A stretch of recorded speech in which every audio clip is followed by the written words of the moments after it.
स्वयंवर के समय देवहूति ने अपने पति के साथ आदर पूर्वक एक बात कही कि आपका मैंने वर्ण कर लिया है, स्वयंवर में आप मेरे पति हो गए। आप संकल्प सिद्ध पुरुष हैं, आपके संकल्प से रचना की जा सकती है कितने ब्रह्मांडों की मैं जानती हूं। मुझसे सेवा में कोई चूक न हो, क्योंकि आप अलौकिक पुरुष हैं और प्राय समाधि में आप रहेंगे, मेरे लिए कोई आज्ञा है क्या? तो कर्दम ऋषि ने कहा आज्ञा तो नहीं है, पर अपना व्रत बता देता हूं। मेरा कोई एक व्रत है, मेरा व्रत खंडित न हो जाए, कोई मेरा व्रत अधूरा न रह जाए, मेरे व्रत में न्यूनता न रहे। आप मेरी पत्नी बन गई हैं तो अपने व्रत का भी मैं ज्ञान करा दूं आपको। मैंने ऐसे ही एक व्रत ले लिया, यद्यपि आपसे पूछकर लेना चाहिए था। पति पत्नी परस्पर एक दूसरे की सहमति से व्रत करें, पर मैं बहुत पहले कर चुका हूं, एक प्रतिज्ञा कर चुका हूं, एक व्रत ले चुका हूं पहले। मेरा व्रत यह है कि मेरी संतानों में पुत्र होगा तो सामान्य नहीं, मैं परमात्मा को ही पुत्र के रूप में प्राप्त करूंगा।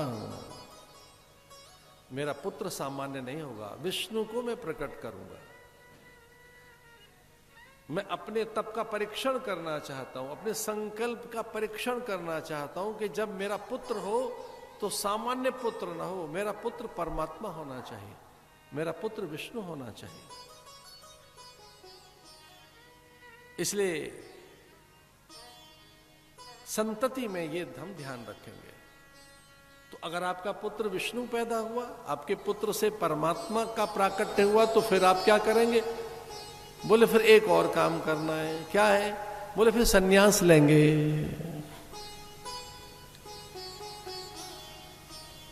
उन्होंने अपनी मां से कहा कि ये अभी विवाह हुआ नहीं है, ये अभी से सन्यास की बात कर रहा है। तो उन्होंने कहा सामान्य ऋषि हैं, नहीं है ये, इसलिए हां बोलिए।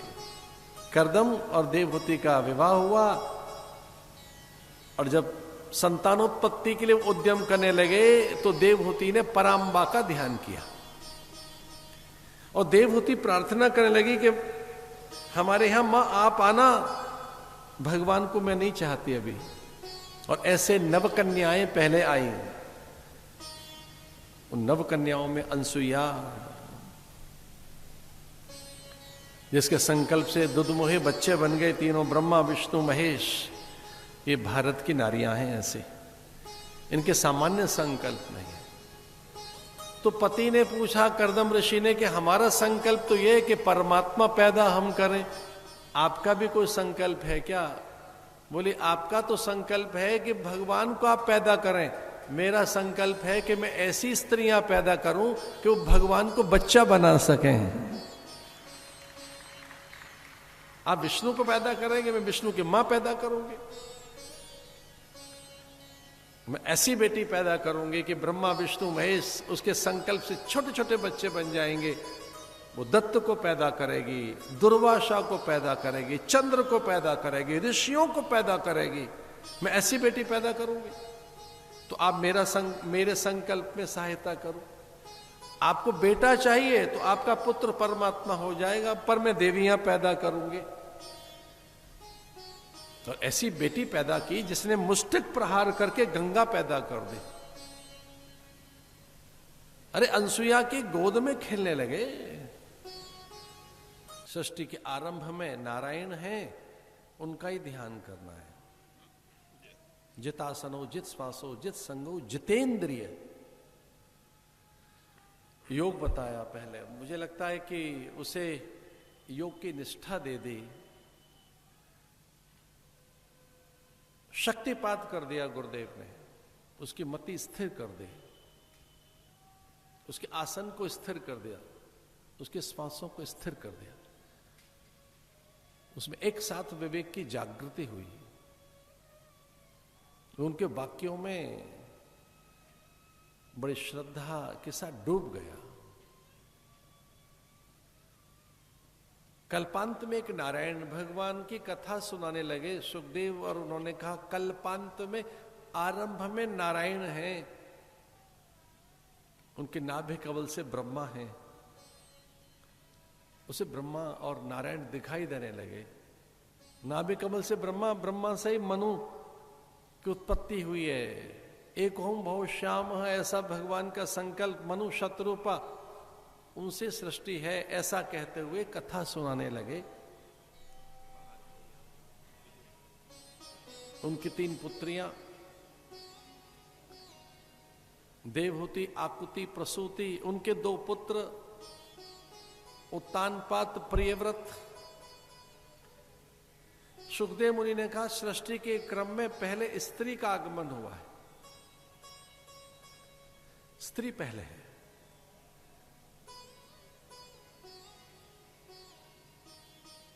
मैथुनी सृष्टि में इससे पहले मानसिक सृष्टि थी, संकल्पमयी सृष्टि थी। भगवान ने संकल्प से रची है सृष्टि, उनके संकल्प का ही ये विस्तार है। एको हम बहु श्याम, भगवत संकल्प से ये संसार है। लेकिन जब से मैथुनी सृष्टि है, ब्रह्मा के मन से मनु शतरूपा, और उनको आदेश मिला मैथुनी सृष्टि का। उस मैथुनी सृष्टि में, मानवीय सृष्टि में, जब से मनुष्य पैदा हुए पहले स्त्री आई, पहले कन्या का जन्म हुआ।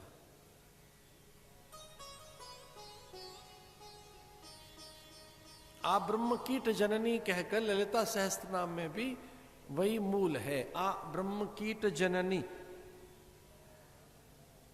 ब्रह्म और कीट की ये जितनी भी सृष्टि में जीव हैं वो उस स्त्री से हैं।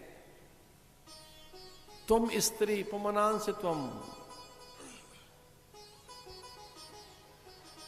तुम कुमार,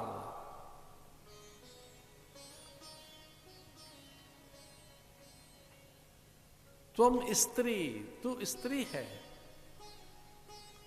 तू पुरुष है, तू कुमार है, कुमारी है। स्त्री पहले है, कन्या पहले है।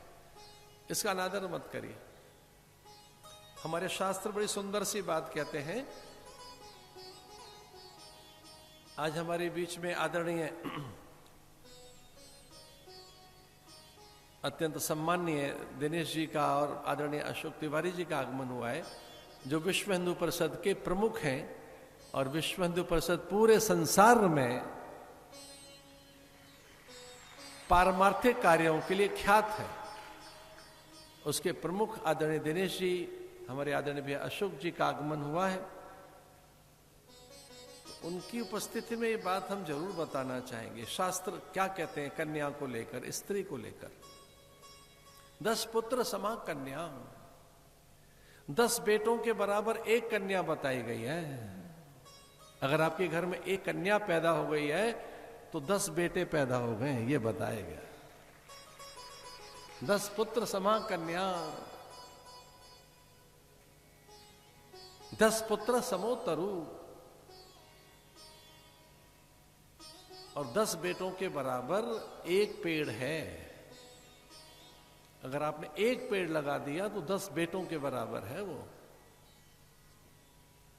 ये है हमारे यहां आदर वृक्ष का, कन्याओं का। पहले कन्या ही है। तुम स्त्री, तू पहले स्त्री है। और देवगणनाओं में भी पहले स्त्री का ही आदर है, माता का आदर है, पिता बाद में है। मातृदेवो भव, पितृदेवो भव, आचार्य देवो भव। देवगणनाओं में जिसकी पहले गणना है वो मां है। मातृदेवो भव, तुम स्त्री।